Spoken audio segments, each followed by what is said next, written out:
Game of Thrones Season 7, Episode 2, Let's Begin. We start with a storm on Dragonstone, which is significant to Daenerys because she was born during a storm on Dragonstone.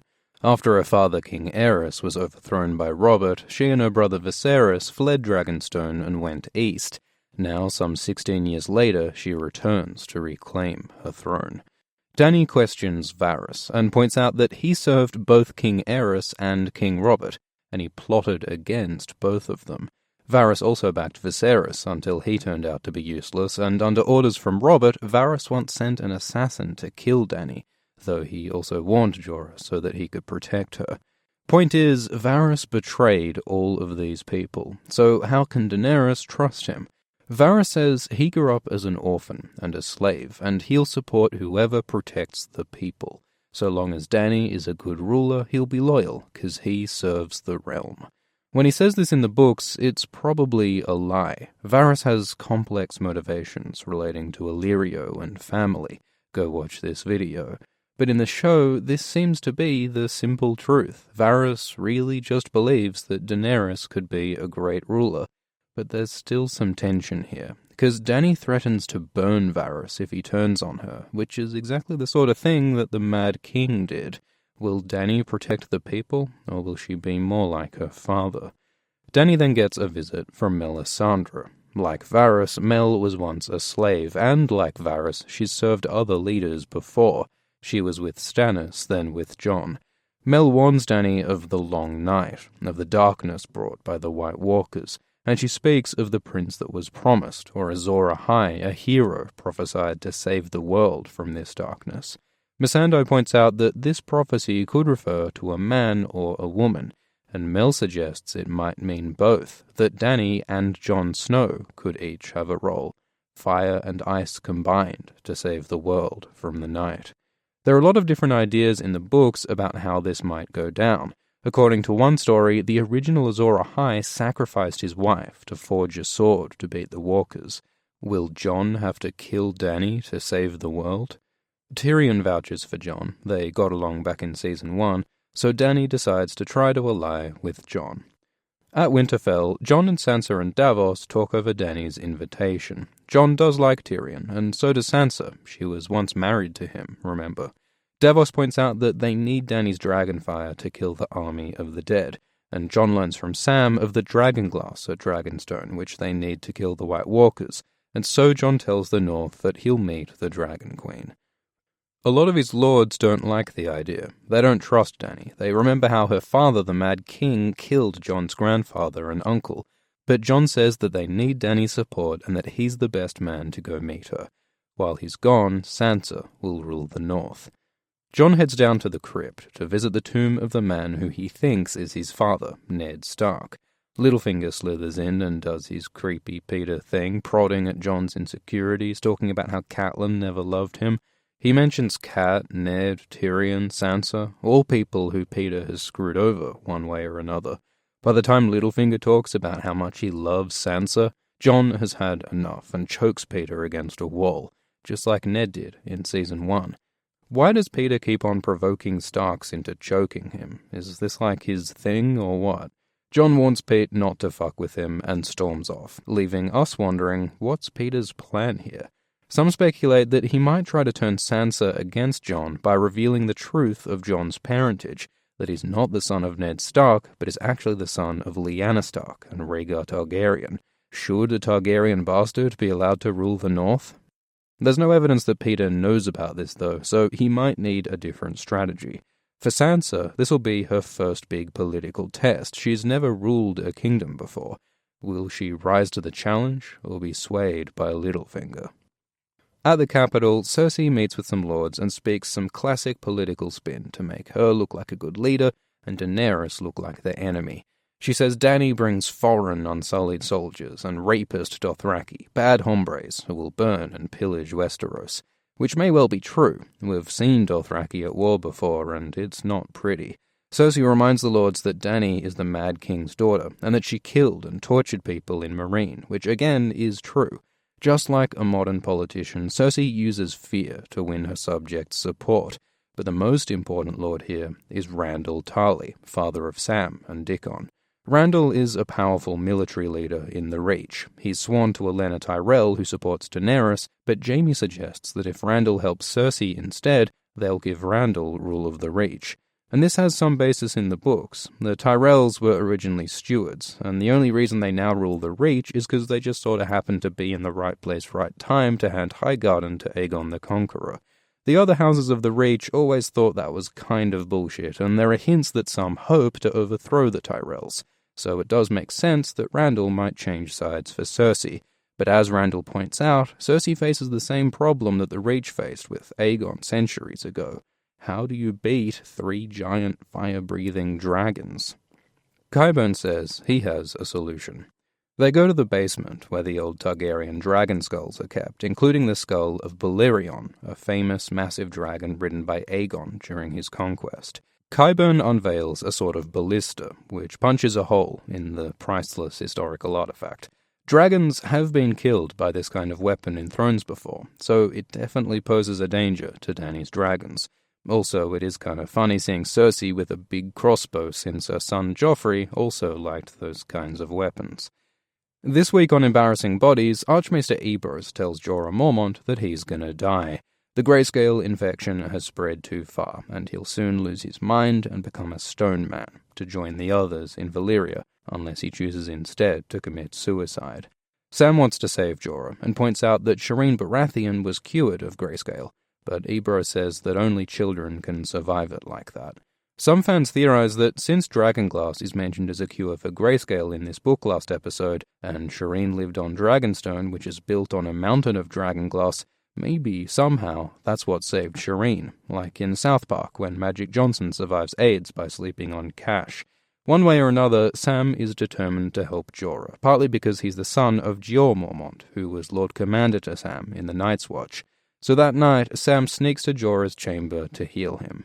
It's crazy how, in Book 1, Sam was so nervous and shy and afraid that he could barely even look at a dead man. Now he's secretly performing forbidden experimental surgery on a highly contagious grayscale patient. Sam's so much braver now. So he starts the procedure on Jorah, using some kind of paste, which might be made of dragonglass, as suggested in this book. We don't know the details. We only know the process is painful and so dangerous that it's forbidden. In the books, a character called Victarion has his injured arm treated in a mysterious process that gives him a magic super-powered smoking burnt firearm, and some readers hope this might happen to Jorah, though it's not looking super likely here. We'll just have to wait and see for the results of this treatment. But another cool thing in Old Town is that Eberus is writing a history book, and Sam suggests it should have a poetic title. Some fans speculate that Sam is the author of A Song of Ice and Fire, the Game of Thrones books, like maybe the series will end with him putting down his pen, like Frodo in Lord of the Rings. That's assuming, though, that Sam will even survive this story. At Dragonstone, Dany plans her invasion of Westeros. She could just fly into King's Landing with her dragons, roast Cersei, and take the throne, but that would be a bit too easy, wouldn't it? Tyrion says attacking the capital would cost too many lives, so instead they'll put the city under siege with forces from Dorne and the Reach, while Grey Worm and the Unsullied take Casterly Rock.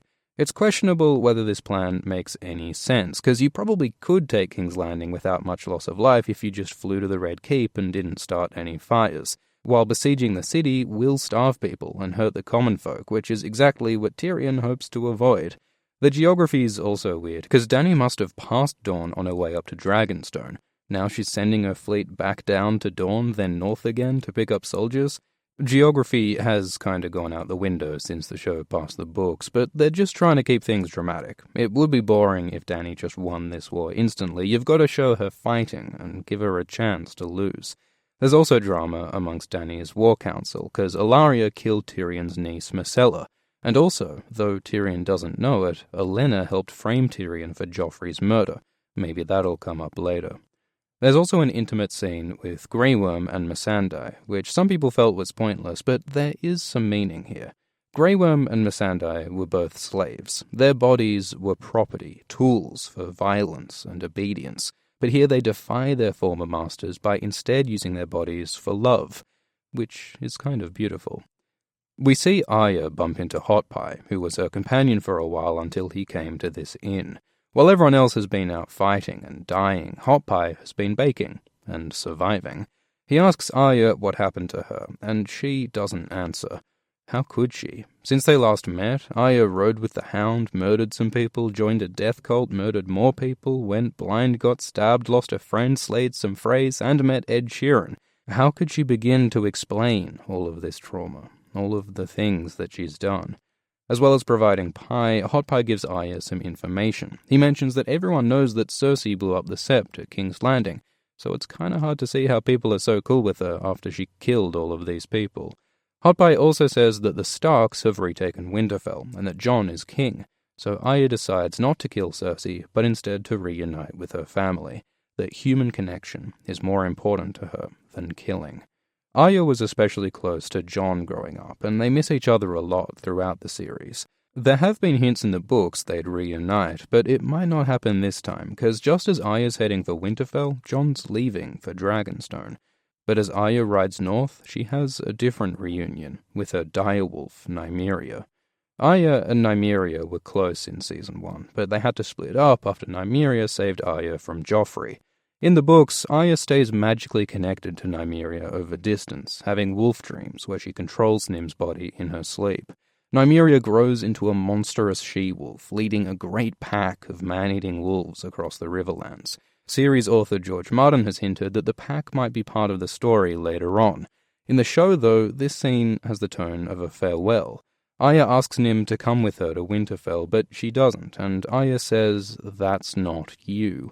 This refers to a bit in Season 1 when Ned tells Arya about the life she should live as a lady in a castle wearing a pretty dress, and Arya responds that that's not me.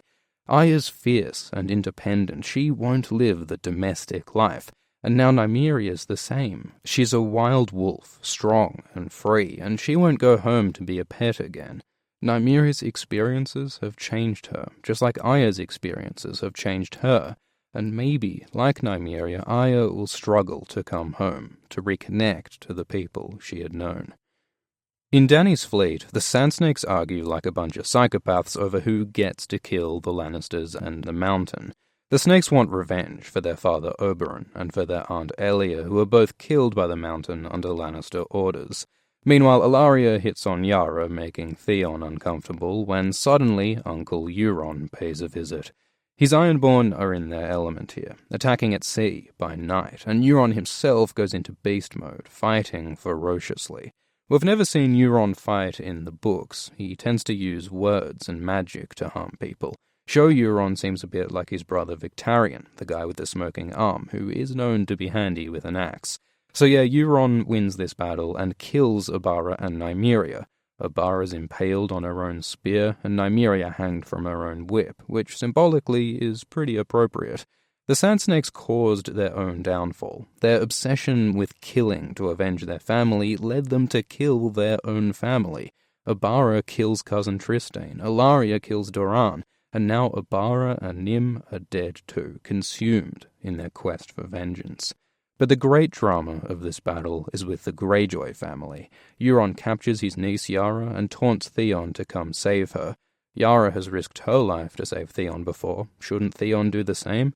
The Theon of Season 1 might have done the heroic thing, like when he saved Bran in Season 1, but the Theon of Season 1 is dead. After the trauma he suffered at Ramsay's hands, Theon's changed into someone too afraid to save his sister, and so Theon flees, leaving Yara behind. Euron, for his part, seems to feed off this pain. He loves psychologically tormenting people. In the books, he sexually abuses 2 of his brothers and murders 3. He tortures, dismembers, and brutalizes many. He gets a girl pregnant only to rip out her tongue and chain her to his ship as part of a blood magic sacrifice to make himself into some kind of dark god. Book Euron is capital E evil, and we're starting to see hints of this in the show. So things are kicking up a notch. Loose plot threads like the Sand Snakes and Varys' uncertain loyalty are getting quickly cut to make way for the central conflicts. Arya's identity, Cersei's power, Theon's pain, Dany's conquest, and the Song of Ice and Fire, fighting White Walkers for the Dawn. Thanks for watching. A lot of the ideas in this video come from the Song of Ice and Fire fan community, so go check out the subreddits and Westeros.org. Thanks to the translators for translating captions, and thanks to the patrons for making this possible, including Maryam Essa, Daniel Burkard, Zach Gordon, Clayton Anstein, Avziz Orr, Nathan Garza, and Gina Penny. Cheers.